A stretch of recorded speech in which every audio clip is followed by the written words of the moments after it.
Well said is better than well done. Benjamin Franklin. Benjamin Franklin was many things. He was a writer, an author, an inventor, a scientist, a printer, a philanthropist, a publisher, and one of America's greatest and most devoted founding fathers. But something else he was also known for was his diplomacy. Benjamin Franklin has traveled all over the world representing his country in all the best ways. He wrote and created things that we still use to this day and was also quite charming.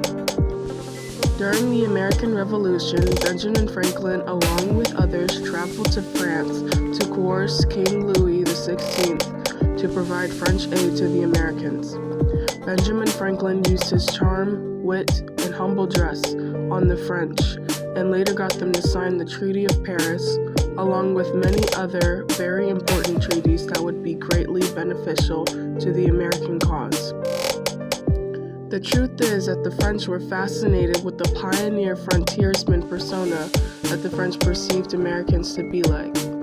Because of this fascination, Benjamin Franklin quickly became quite popular among the people of France.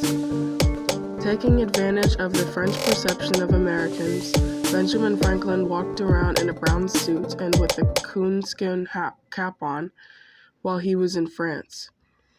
He carried himself in such a manner that many French and American citizens believed him to be an American president. Benjamin Franklin partied with and mingled among the rich and wealthy people of France because he believed that if he were to intermingle with the poorer people of France, he would lose contact with King Louis XVI and would not be able to convince him to provide help to the Americans during the war. Although many people believed Benjamin Franklin to be a lazy scoundrel who barely did anything to try and convince the king to send help, he was stuck in France trying his hardest to keep himself together so that he could get America the funds and supplies that they desperately needed to survive.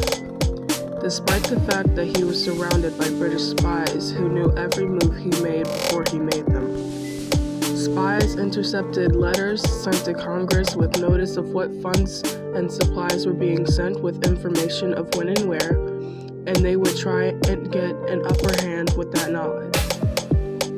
He also had to deal with lazy French volunteers who hadn't fought in years and just wanted a high-ranking position, so they could have the title of someone of importance. Benjamin Franklin also had to stay amongst the French while they were at war with Britain, and even while America betrayed their treaties with the French so that they did not have to get tangled in between their war. When Benjamin Franklin was finally able to go home, he returned to a country he did not recognize. He did not know anyone, and the people that he did know were people he did not have good opinions about. They made sure to ruin his reputation while he was away.